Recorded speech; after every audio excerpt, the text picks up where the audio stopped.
Alors déjà, quand on parle de santé mentale au travail, on va dire que c'est une question, un enjeu réel pour tous, puisque nous avons tous une santé mentale. Dans les troubles psychiques, on va trouver différentes manifestations en fonction des personnes, des situations vécues, mais on va retrouver des pathologies qui sont sous-jacentes, comme les bipolarités, les dépressions, les schizophrénies, les troubles bipolaires, l'anxiété généralisée.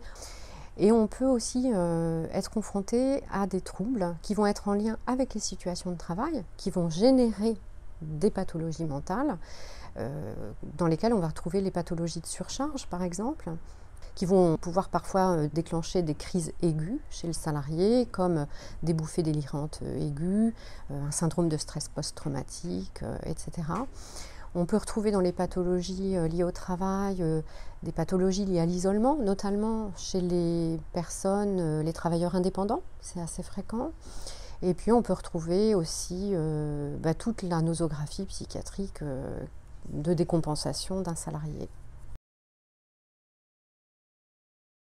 Alors il y a plusieurs raisons pour lesquelles c'est encore tabou aujourd'hui. La première, c'est que parfois pour la personne concernée elle-même, l'acceptation du trouble est difficile.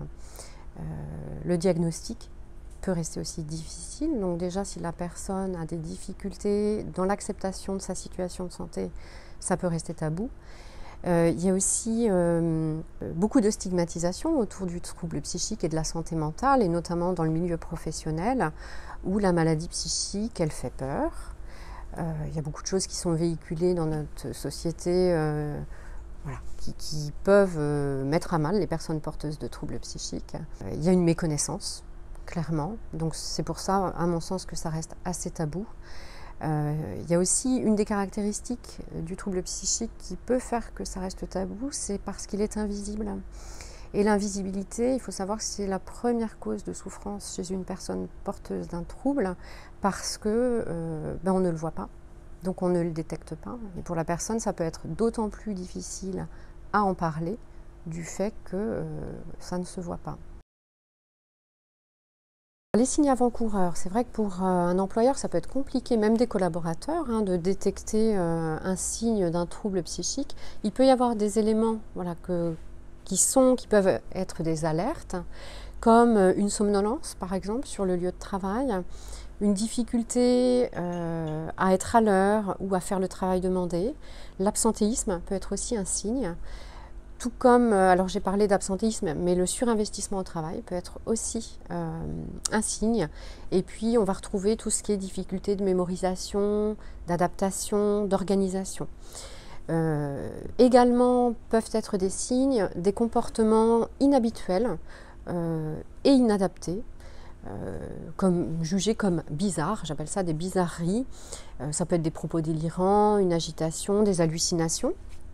Et puis enfin, un signe, ça peut être tout simplement un collaborateur qui visiblement en fait est en souffrance parce qu'il pleure sur son lieu de travail, parce qu'il s'isole.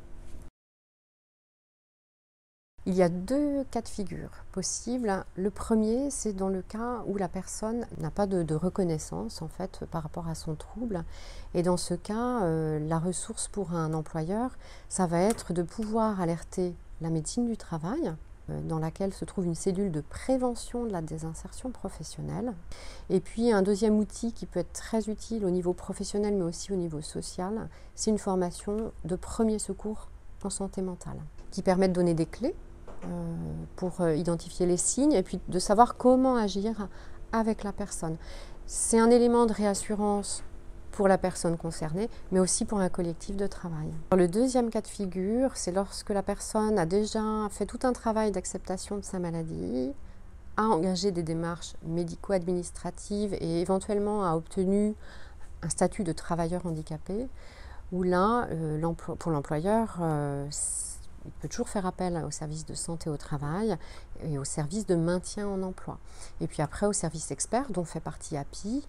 Et puis il existe aussi d'autres dispositifs comme le DEACC, le dispositif d'emploi accompagné, qui permet de venir en soutien et de la personne en situation de trouble psychique et de l'employeur.